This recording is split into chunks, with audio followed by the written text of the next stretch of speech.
I'm Matthew Cerrone from MetsBlog.com and SNY.TV, and welcome to Know Your Enemy, presented by Pepsi Max. This week, we're breaking down the Washington Nationals, who begin a three-game series with the Mets. We're talking to Joe Drugan from NatsBlog.com. Joe, what's going on? How you doing? Good. How you doing, Matt? Thanks for having me. Thanks. So, we usually do one good thing, one bad thing, and the pitchers for the series. As far as I'm concerned, the Nationals are all one bad thing, because as far as a Mets fan is concerned, it's difficult not to be impressed with what they're doing. But from a good thing perspective, I guess we're looking at Ryan Zimmerman, right? I mean, he's back. He looks like he's playing well. Tell me a little bit about him, where he's at, and sort of where Nats fans are, with Zimmerman these days.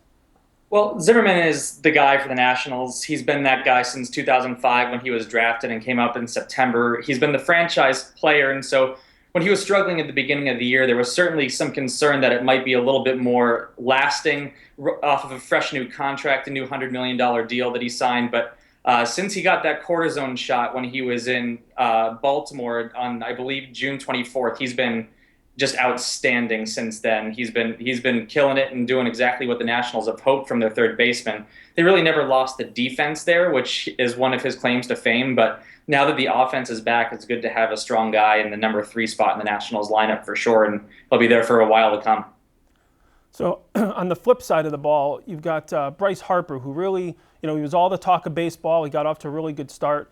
Every month since, his OPS has gone down. I haven't watched him all that much, so tell me a little bit what's going on with Harper. Is he in a slump? Is this sort of just a skid? Are pitchers adjusting to him? I mean, where is he at, and what should I be looking for? The Nationals have been facing a lot of left-handed pitchers recently, and Harper seems to struggle a lot against those left-handed pitchers. So I think that has something to do with it. He just can't pick up the breaking ball against lefties. He was hitting really well against left-handed pitchers, and then there was an outing against Andy Pettitte when they played the Yankees, and Andy Pettitte, I don't think, threw a single fastball. He just threw curveball, curveball, curveball, curveball, and I think Harper struck out 3 or 4 times. So I think they've picked it up a little bit. It's a combination also, I think, of Harper being 19 years old. And I think that people just forget that this guy is one of the youngest players in the history of baseball to make a debut, and especially be as good as he's been. He's the youngest position player ever to make an all-star game. So he's doing these things at a really young age, and I think there's going to be growth from there. His plate discipline, despite the fact that he can't pick up the breaking ball against lefties from time to time, is remarkable, and I think that people don't pay enough attention to that. He's in a bit of a slump, but I'm not terribly worried about it. One of the things that we've talked about here in New York with the Mets is their age. And I brought up a few times that my concern going into the second half actually is that they've never played, these guys haven't really played a full season before, and what sort of is a cool, winning streak here is going to become a legitimate playoff race soon, and how will they handle that? That seems like that probably is sort of a similar issue with the Nationals. I mean, you have Davey at the helm, obviously he's been through it, but is there any concern with the youth and how that might hurt the Nationals going forward? I think there has to be a little bit of concern. If you were to totally discount it, I don't think that would be all that great, but the Nationals also have Ryan Zimmerman, who, while he hasn't made a playoff push in his career, he's considered a veteran now. He's in his late 20s.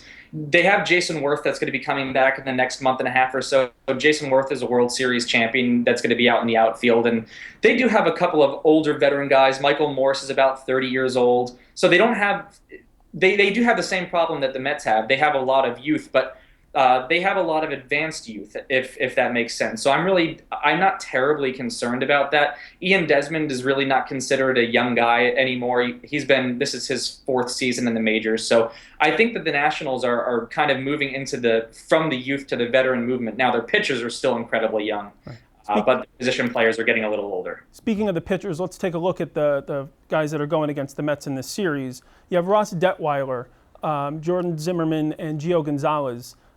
Give me a little bit on each one of those guys and let me know kind of what to expect from them in this series. Ross Detweiler is a hard-throwing lefty, really tall, lanky guy. He throws 92 to 94 miles an hour with his fastball. Has a really devastating curveball when he's on in his outings. He looks really good. He was a first-round draft pick for the Nationals back in the day, and it finally looks like he's looking to at least pan out to a bottom of the rotation starter. There looked to be some concern about that once he got his first call-up, but his injury issues seem to not be plaguing him quite so much anymore. So I look forward to Detweiler's pitching every time. He's kind of one of those underrated guys that's fun to watch. But He's a hard-throwing lefty, and he really does give lefty batters some fits. Wonderful. As you know, that's what the Mets have in spades. Yeah. It looks like the Gio Gonzalez deal definitely is paying off, huh? Yeah, the Gio Gonzalez deal really looks unbelievable. When you look at what Gio's put together, I think there's a legitimate chance, if you look at the competition that's in the National League, Gio Gonzalez has a chance at winning the NL Cy Young this year. Yeah. And he's been able to do a lot, again, from the left hand, as a lefty, again, a hard thrower, one of the best lefty curveballs in the game. And lastly, with Zimmerman, I mean, Mets fans know all about him. We've seen him for years. Tell me again what the Mets need to do to beat him. I don't know that a lot of teams know that at this point. Jordan Zimmerman is by far the most underrated player on the Nationals pitching staff. It's not at all close. People don't pay attention to him because you have Gio and Strasburg at the top of the rotation, but Jordan Zimmerman throws 95, 96 miles an hour. He has devastating two-seamer. The only thing that Jordan Zimmerman lacks is a changeup. He throws a changeup once or twice a game. He's got a really nice slider, but other than that, he doesn't have a whole lot of out pitches. So if if Jordan Zimmerman gets in a couple of jams, he has trouble getting out of it sometimes. He doesn't have that devastating out pitch. He relies a lot on his fastball. Joe, we appreciate it. Thanks a lot. Thanks, anytime. Remember, for all your latest Mets coverage, check out metsblog.com and tedquarters.net.